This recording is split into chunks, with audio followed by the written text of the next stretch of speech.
నీచుడా, దరిద్రుడా, వాడికి కూడా పెట్టరా ఫేక్ అని. ఈ మెసేజ్‌కి నాకు చాలా నవ్వొచ్చిందండి. సునీత యాదవ్ సునీత గారు థాంక్ యూ సో మచ్ అండి. ఆ మెసేజ్ చూసి మీకు నా ప్రీవియస్ వీడియోస్‌లో ఒక వీడియోలో మెసేజ్ ఇది. నీచుడా, దరిద్రుడా, వాడికి కూడా పెట్టరా ఫేక్ అని. అంటే నిఖిల్ గారికి పెట్టమన్నారని. సో, చాలా ఫన్నీగా నవ్వుకున్నాను నేను. ఆ మెసేజ్ చూసి చూసి నవ్వుకున్నాను నేను. సో, నేను మిమ్మల్ని ఏమనట్లేదండి. సునీత యాదవ్ సునీత గారు. థాంక్ యూ సో మచ్ అండి. నాకెందుకో ఆ మెసేజ్‌కి నవ్వొచ్చింది. నాకు కోపం రాలేదు. ఓకే. అదృష్టం. ఈ పాయింట్ ఒకటి గుర్తుపెట్టుకోండి. ఎందుకు చెప్తున్నాను నేను వీడియో కొద్దిసేపైనా చూడండి. బోర్ కొట్టించకుండా క్లియర్‌గా చెప్తాను. ఇప్పుడే స్నానం చేశానండి. నైట్ 1:30 అవుతుందిప్పుడు. ఇప్పుడే స్నానం చేసి వచ్చాను. అన్నీ చూసి, వీడియో చూసి అన్నీ రాసుకొని బుక్ చేతిలో పెట్టుకొని చెప్పేదేముండదు. అంతా ప్రిపేర్ అయ్యి చెప్తాను. నేను పెట్టిన థంబ్‌నెయిల్‌లో ఏదైతే ఉందో వాటి గురించి క్లియర్‌గా చెప్తాను. పాయింట్ టు పాయింట్ చెప్పుకుందాము. ఫస్ట్ గొడవ గురించి చెప్పుకున్నాము. పృథ్వీ అండ్ గౌతమ్‌కి జరిగిన గొడవ ఏదైతే ఉందో, గొడవని ఇప్పుడు ఒకటి గౌతమ్ ఏదైతే స్టార్ట్ చేశాడో, ఆ స్టార్ట్ చేసినప్పుడు పృథ్వీ ఒక్కడే రియాక్ట్ అయ్యాడు. పృథ్వీ తర్వాత విష్ణుప్రియ రియాక్ట్ అయింది. విష్ణుప్రియ తర్వాత యష్మి రియాక్ట్ అయింది. తర్వాత నిఖిల్ రియాక్ట్ అయ్యాడు. సో, ఇక్కడ ఏం జరుగుతుందిరా అంటే దీన్నే గ్రూపు అంటారు. సో, ఎప్పుడైనా సరే ఒకడు తప్పు చేశాడు అంటే ఇప్పుడు ఒకటి ఎవడైనా ఇద్దరిలో ఒకడు తప్పు చేశాడంటే ఇంకొకడు మాట్లాడుతున్నప్పుడు ఆల్మోస్ట్‌గా కోపం వచ్చేస్తది తప్పు చేసినోడికి. తప్పు చేయకుండా ఉంటే నేను తప్పు చేయలేదు గదా! నాకెందుకు? నేను చేయనప్పుడు నాకెందుకొస్తది కోపము? సో, 100 అనుకున్న అనవసరం గదా! జనాలకి తెలుసు. ఎందుకంటే ఇది పర్సనాలిటీ షో కాబట్టి జనాలందరికీ తెలుసు. నేను ఈ గ్రూప్ గేమ్ ఆడనప్పుడు నాకెందుకు బాధ అని జెప్పి సైలెంట్ అయిపోతాడు. ఏది తప్పు చేయనోడు. తప్పు చేసినోడు ప్రతిసారి కోపమొచ్చి మీదకెళ్ళిపోయి అవతల వాడిని మేము తప్పు చేయలేదు అని నిరూపించడానికి ఏదైతే అగ్రెషన్‌గా వెళ్ళిపోతుంటారో, ఆ కోపంలో కొన్ని తప్పులు జేస్తారు. ఆ తప్పులెలా ఉంటాయంటే, హద్దు దాటాయనుకోండి, జనాల్లో అది బ్యాడ్ ఇంప్రెషన్ ఒచ్చేస్తది. నిన్న జరిగిన గొడవ గూడా అదే.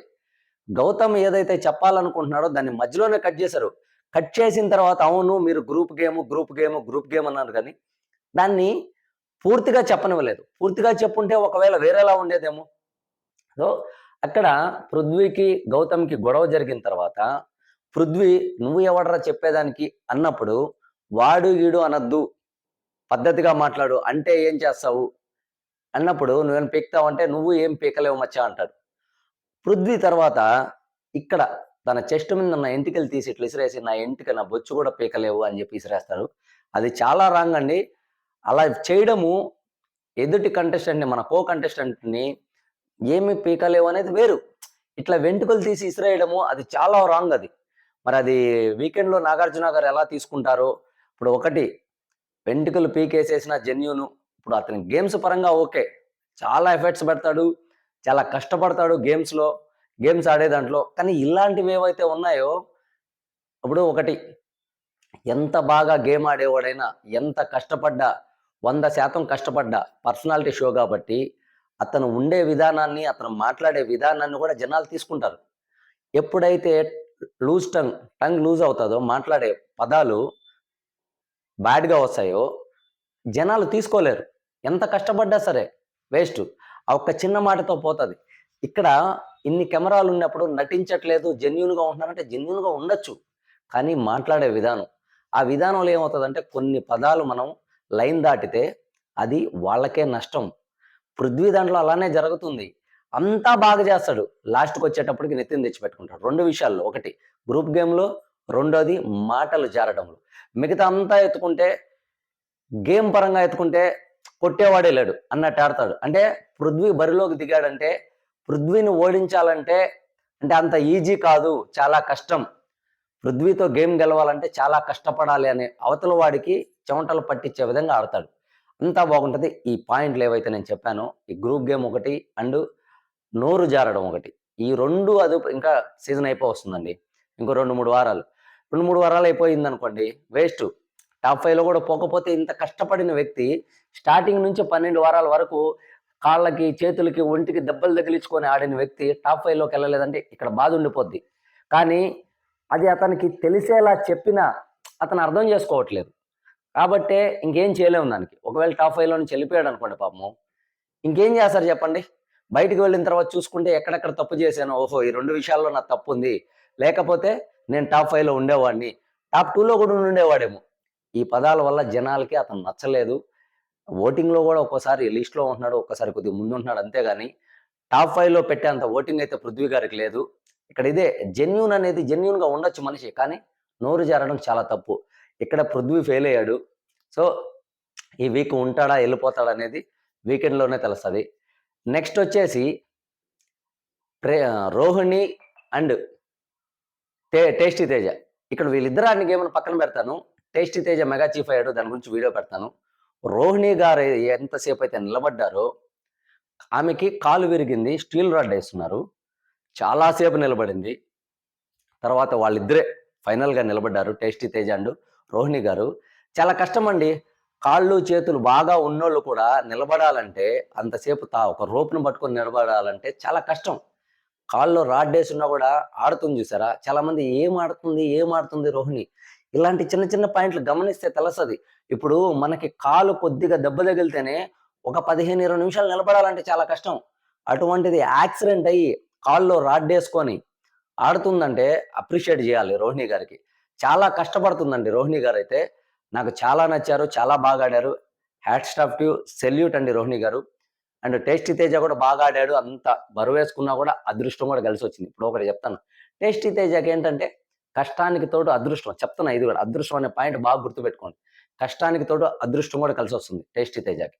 ఎంత కష్టపడుతున్నాడో ఆ కష్టంతో పాటు అదృష్టం. అదృష్టం ఎందుకు కలిసొస్తుందో అది కూడా చెప్తాను. తర్వాత విష్ణుప్రియ అవుట్ అయిపోయింది.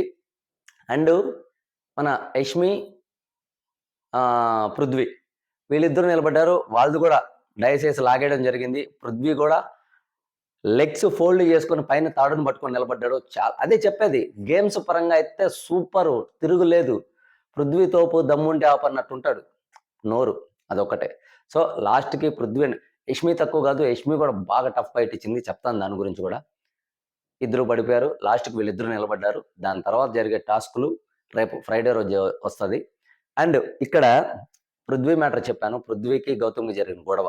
ఎందుకంటే నోరు జారడం వల్ల సరే అవతల వాడు తప్పు చేసాడే అనుకోండి. 100% అవతల వాడిదే తప్పుందనుకోండి. మనది కరెక్ట్ ఉన్నా మనం ఎప్పుడైతే పదాలు జారతామో, ఆ చిన్న చిన్న పదాలు పెద్దవైపోయి బయటికి చాలా పెద్దవిగా వచ్చేసి జనాల దృష్టిలో బ్యాడ్ ఇంప్రెషన్‌ని ఇస్తాయన్నమాట. సో, నెక్స్ట్ వచ్చేసి సంచాలక్‌గా గౌతమ్ మాస్టర్ మైండ్‌గా ఆడాడు. బిగ్ బాస్ ఒక టెస్ట్ పెట్టాడు గౌతమ్‌కి. దాని గురించి లాగను. ఏంద్రా బాబు నువ్వు గౌతమ్‌కి పిఆరా? గౌతమ్‌ని పొగడతానే ఉంటావని లాగను. ఒక టాస్క్ పెట్టాడు. గ్రూప్ గేమ్ అంటున్నాడు. మరి గౌతమ్ ఎలా ఆడతాడు అని చెప్పేసి గౌతమ్‌కే పరీక్ష పెట్టాడు. కానీ తెలివిగా దాన్ని ఆ డైస్ ఏసే విధానాన్ని లిప్స్టిక్ తీసుకొచ్చి మార్క్ చేసుకొని, నేమ్స్ రాసుకొని ఏదైతే డైస్ వేసి వాళ్ళని తీసేసిన విధానం అయితే సూపర్ అండి. చాలా బాగా ఆడాడు. ఇంతకు మించి చెప్పానంటే పిఆర్ అంటారు. గౌతమ్ చాలా బాగా ఆడాడు. ఓకే. అన్యాయం జరిగినప్పుడు మటుకు గట్టిగా మాట్లాడతాను. మంచి జరిగినప్పుడు మాత్రం తక్కువ చెప్తాను. గౌతమ్ విషయంలో మంచి జరిగిందని. లేదంటే దాన్ని కూడా పొడిగించి చెప్తే పిఆర్ అంటారు.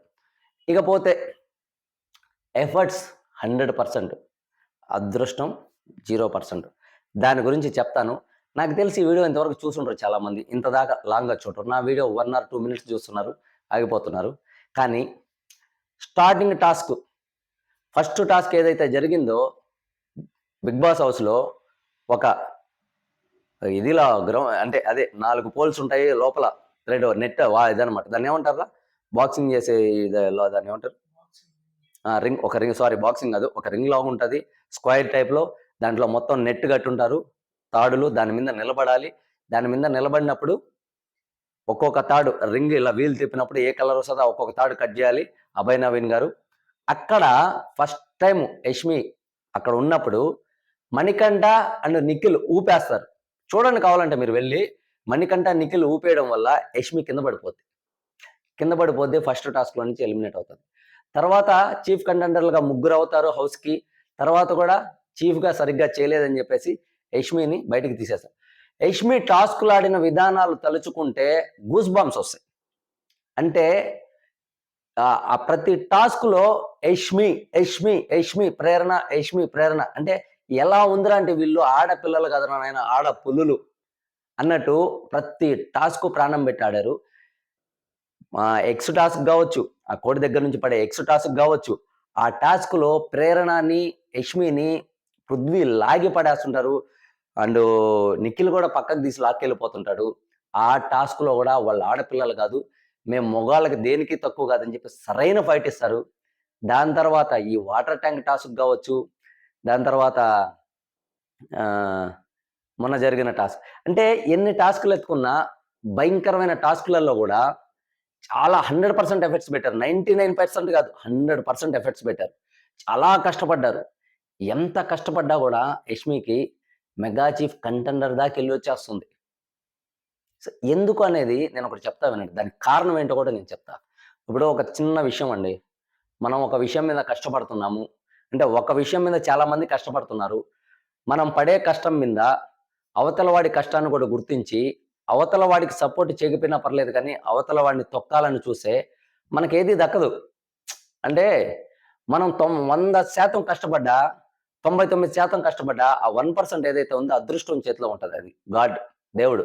ఆ 1% అదృష్టం చేజాతులారా జారిపోద్ది. చేజాతులారా అంటే మనిషి ఎలాంటి వ్యక్తిత్వం ఉండాలంటే, మనం పడే కష్టానికి, అవతలోడు కూడా పడే కష్టానికి, అవతలోడిని ముంచాలని మనం ఎప్పుడైతే, అవతలోడిని తొక్కాలని మనం ఎప్పుడైతే అనుకుంటామో, మనం చేసిన 99% కష్టం ఆ 1%తో బూడిదలో పోసినట్టు అవుతది.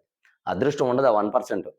ఎప్పుడైతే మనం నిజాయితీగా మన గేమ్ మనం ఆడుకుంటా, అవతల వాడిని తొక్కకుండా జెన్యూన్‌గా ఉంటామో, అదృష్టం కూడా తోడవుతది. మనల్ని ఆపేవాడు ఎవరుండరు అప్పుడు. అలాంటి పర్సనాలిటీ, అలాంటి మెంటాలిటీ ఉండే వ్యక్తులకి ఎన్ని కష్టాలొచ్చినా లాస్ట్‌లో వాళ్ళే విజేతలవుతారు. విన్నర్స్ అవుతారు. నిజం చెప్తున్నా. కావాలంటే మీరు గమనించుకోండి. మన మన ఒరిజినల్ లైఫ్‌లో కూడా ఇలానే ఉంటది. మనం ఎదుగుతున్నాం అంటే మనతో పాటు ఏ ఫీల్డ్ అయినా కావచ్చు. పక్కనోడు కూడా ఎదుగుతున్నాడంటే వాడిని ముంచాలి, వాడిని తొక్కేయాలనే ఆలోచన ఉండిందనుకో, మనది ఉన్నది, ఉంచుకున్నది 2 పోతాయి. అలా జరగద్ది. సో, ఇక్కడ నేను యష్మి విషయంలో ఏం చెప్తున్నా అంటే, ఎఫర్ట్స్ మటుకు 100% అండి. తను ఆడిన గేములు 'బిగ్ బాస్' చరిత్రలో, 'బిగ్ బాస్' సీజన్ 8 చరిత్రలో గేములు ఆడిన వాళ్ళలో యష్మి, ప్రేరణ నిలిచిపోతారు అలాగా. నిఖిల్, పృథ్వీ నిలిచిపోతారు అలాగా. బస్తాల్ టాస్క్‌లో టేస్టీ తేజ, అవినాష్ నిలిచిపోతారు అలాగా. మిగతా వాళ్ళని పక్కన పెడితే గేమ్స్‌గా బాగా గుర్తుకొచ్చాయిరా అంటే యష్మి, ప్రేరణ ఎక్స్ టాస్క్ బాగా ఆడారు. అండ్ మన వాటర్ ట్యాంక్ టాస్క్‌లో బాగా ఆడారు. వాళ్ళు నిలబడడం గాని, వాళ్ళు ఆ ఎఫర్ట్స్ పెట్టడం గాని, నిఖిల్, పృథ్వీ సీజన్ మొత్తం సూపర్‌గా ఆడారు. టేస్టీ తేజ బస్తాల్ టాస్క్‌లో తన పర్సనాలిటీ సహకరించకపోయినా, తనకంత బలం లేకపోయినా సూపర్‌గా ఆడాడు. టేస్టీ తేజ, అవినాష్. ఇలా ఉంటాయన్నమాట కొన్ని టాస్కులు ఎత్తుకుంటే. చెప్పుకోవచ్చు. 'బిగ్ బాస్' సీజన్ 8 గుర్తు రాంగానే నిఖిల్, పృథ్వీ టాస్కులు బాగా ఆడారు. యష్మి, ప్రేరణ టాస్కులు సూపర్‌గా చింపేశారు. టేస్టీ తేజ కూడా బస్తాల్ టాస్క్‌లో సూపర్‌గా ఆడాడు. ఇలా గుర్తుకొస్తాయన్నమాట. మిగతా వాళ్ళు గుర్తుకు రావు. వాస్తవంగా గౌతమ్ కూడా గుర్తుకు రాకపోవచ్చు. ఏంట్రా నాయనా గౌతమ్‌కి ఇలా చెప్తున్నాను. చెప్తున్నా.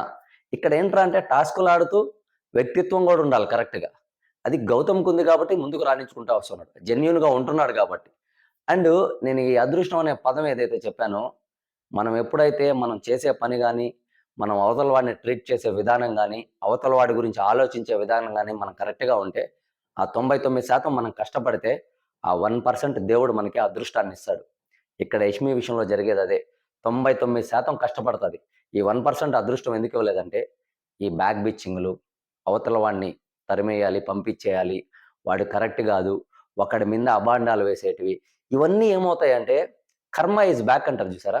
అలా మన ఆదిత్య ఓం గారు చెప్తారు చూడు. కర్మ ఈజ్ బ్యాక్ అని. తిరిగి తిరిగి కర్మ అనేది వస్తది. దీనికి నేను ఒక ఉదాహరణ చెప్తా. ఎప్పుడైనా గుర్తుపెట్టుకోండి.